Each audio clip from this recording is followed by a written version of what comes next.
On this Meet the Team, I am joined by Brandon Bright. Brandon, how are you? And where are you joining us from? Hey, I'm good. I'm in Atlanta, Georgia. Okay. And what do you do at Chronosphere? What's your job title, or what do you do? They're not always the same thing.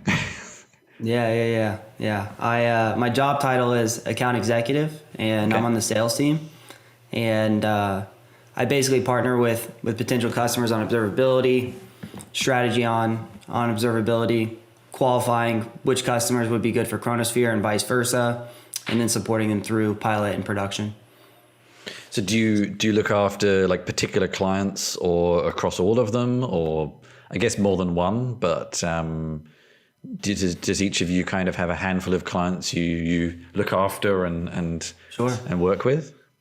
Yeah. So for the most part, every account executive has 20 to 30 accounts. Okay.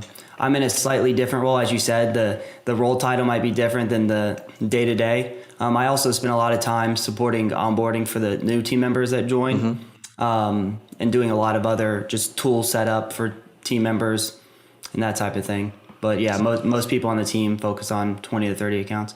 So I'm pretty sure you were one of our first kind of account executive / salespeople. Yeah. I was actually the first sales hire on the team. Yeah. Before that, it was just Martin, our CEO.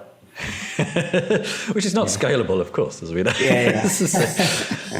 And what brought you to Chronosphere? What were some of the reasons you decided to join? Yeah, so I did a lot of evaluation of startups. I've been at 2 startups before this and founded one. So I spent a lot of time looking at companies. I was actually introduced to Chronosphere from one of the investors. I know Brandon Reeves from Lux Capital, and he introduced me to Martin. And I guess I would categorize the reasons why I joined in like 4 different buckets, because I was evaluating all companies on these things. The first one is just the founders. Yeah. I spent probably 10 plus hours with Martin, which was very rare in the interview process. Most of the interviews were pretty standard. There's like 3 or 4 interviews. For the most part, you're answering questions. But with Martin, I spent time understanding the vision, talking about what the sales team would look like, a lot about the tech, a lot about Uber, a lot about M3. I mean, he spent a ton of time with me. I think it was partially evaluating me and how I would strategically think about the org, but another part was just, it was the first time he'd ever interviewed a salesperson before. And so we spent a lot of time on that. So, I mean, that was huge for me, and just the confidence and just knowing I'm going to a company that the founders are specifically interested and motivated to find and build the right sales team. The second one was just the tech. It was very obvious that there was a technical advantage with the M3 and Uber story. I didn't come from this background, so I had to do a lot of research on it. But from what I found and from speaking to Martin and Rob and other people, there's definitely an advantage there. One thing that I always look for is the type of customer that we sell to. I'm big on selling to technical customers. I like the highly technical sale. Yep. I like large scale problems. And so those were definitely some things that kind of motivated me for Chronosphere. And I think the fourth one was just the market in general. Just evaluating how much companies spend on observability, and also the fact that it's just like a business critical tool. It's something that everybody needs. And so I think those are like the 4 reasons that made me want to join Chronosphere. Okay. I'd like to ask this question kind of twice. In terms of what were you doing before, but I'd like to ask you first about what was the company or the project you had that you did yourself, because that's a little different from what I've normally heard in these interviews. Yeah. So I went to this. I'll give a full backstory here, but I went to school for engineering, and my parents were so confused because my first job out of college was in sales. I immediately jumped into tech sales. I worked for Texas Instruments, and they sell semiconductors to any company that builds hardware. And they had a sales program that they only hired engineers for. So I went there, and they put me in the Bay Area. And I almost immediately was like, I want to work for a software company, but it was hard to find a sales job at a software company when you come from hardware in the Bay Area. So me and 2 other people decided to just leave and try to start our own business. We were building an application for really large events. The goal was to use mesh networks to allow people to connect without service. And so that was the idea. Obviously, that's not really necessary anymore with just the innovation that's happened with phones. You really don't need that anymore. But back then, that was a real problem. I'm not sure if that's strictly true, but yeah, this is maybe on American data plans, here. Totally. Yeah. I mean, in cool hindsight, idea, if I were to evaluate my own startup now and the idea, definitely not the best idea, but it was a great experience. Just building a company, raising money, it actually hiring sounds like people. one of those ideas that is probably more useful and applicable in other places. Like I remember this from, and I don't know if this is still a problem either, but I remember this from a problem from doing hackathons in Australia where when there's wildfires, the telecommunications networks are the first to go, and mesh networks were a really big way of them staying in touch with with communication networks. So this is kind of weird thing. You started it for one thing, but actually it probably has a much more valid and worthy use case somewhere else. But, totally, yeah. And then we saw a lot of that being applicable, but just being in the US, I mean, it didn't really make sense for us. But yeah, there was a ton of use cases for that, even in countries where bandwidth just isn't as good. Like if 3G is the common, it's just not very likely that people will be able to connect from area to area. But either way, it was an interesting challenge. I think that's at least gave me the groundwork to do a lot of research on tech. We built 2 mobile applications, built a web application. I think that was just helpful in understanding software. And what happened? You just had enough, or it finished? We just cut it off. I mean, we wasted a little bit of VC money.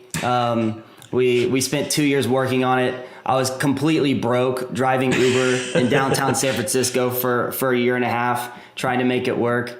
And it was just time to get a job again. Fair enough. All right. So you've mentioned that the technology aspect interested you the most. I feel like you might have answered this partially already, but what do you I think you kind of have. But what is the most interesting technical challenge you think Chronosphere is solving? Yeah, it seems obvious, but providing observability to large-scale cloud-native companies is a huge challenge.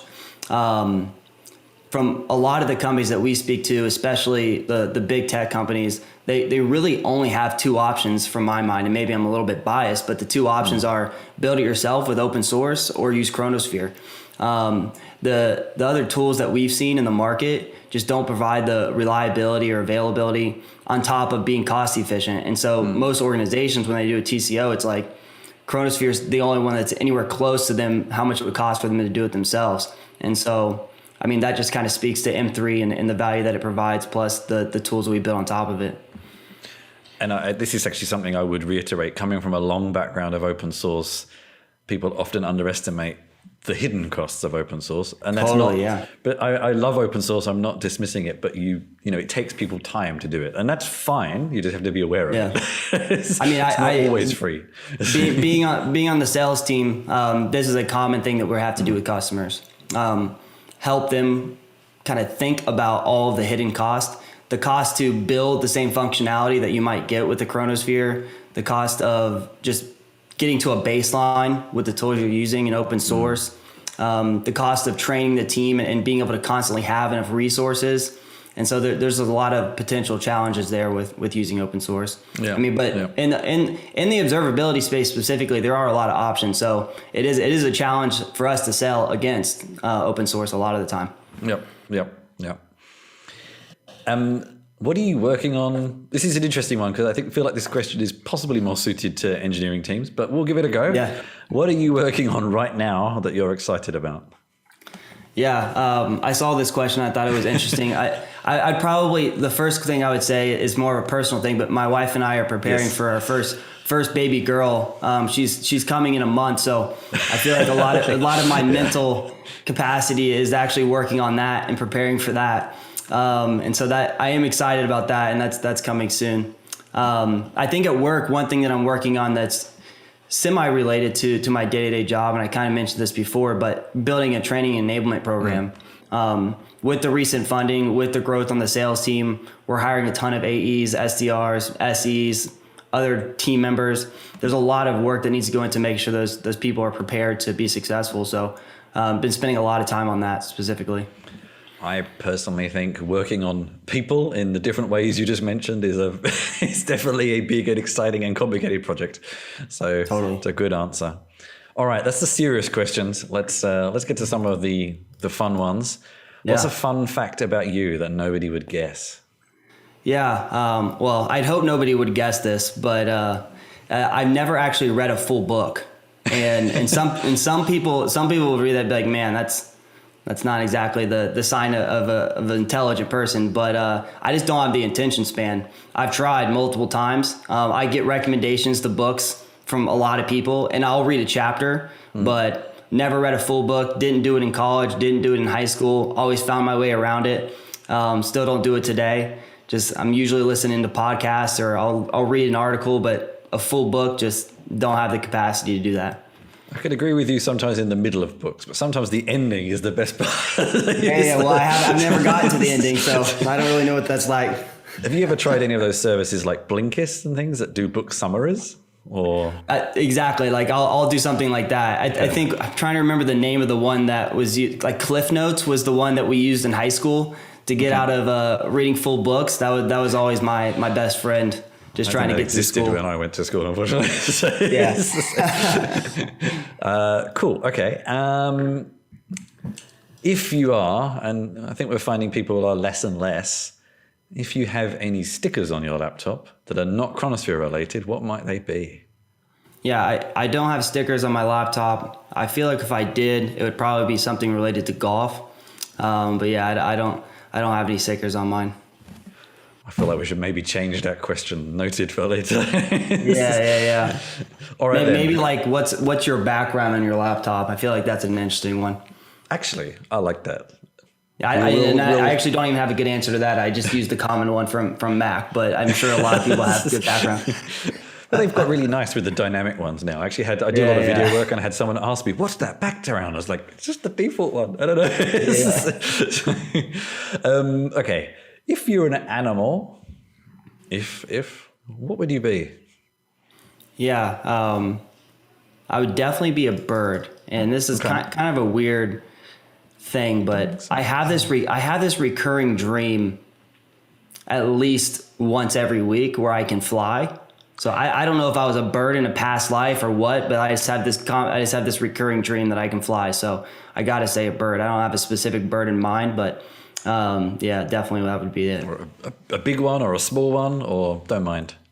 I don't know, right? I mean, on my dreams, I'm a person and I'm flying, so I don't know. I guess it'd have to be a big bird. It's a pretty one, big one. Okay, cool. And who is someone you've considered a role model, and how have they helped you in your life or career or both? Yeah, I'd probably have to say my dad. Big family man. He's in sales as well. Mm-hmm. Was always around and made time for the family. Has a massive personality. Always showed love for his family and friends. Definitely the person I strive to be. Okay, nice answer. And maybe it was from them, maybe it was from someone else, but what's a quote that you reflect on that you either mention to people a lot or motivates you or helps you get through problems, et cetera, et cetera? Yeah, there's definitely a lot of quotes, but I heard one recently actually from Eliza. She's a recent team member that joined our recruiting team, and she said this in the interview process that I really liked. She said, I chose this career because it gives me energy rather than a career that takes energy away. Just been reflecting on that a lot in my job, and then also just when I'm recruiting other people, trying to understand what gives them energy, what gets them excited, and that type of thing. And I thought that was an interesting quote from her. I don't even think she meant to make it a quote, but it came out and it sounded pretty clean. So I like that one a lot. It's nice. I guess that's quite a recent one, though. Recent quote. So. Okay. Thanks very much for your time, Brandon. Hey, thank you.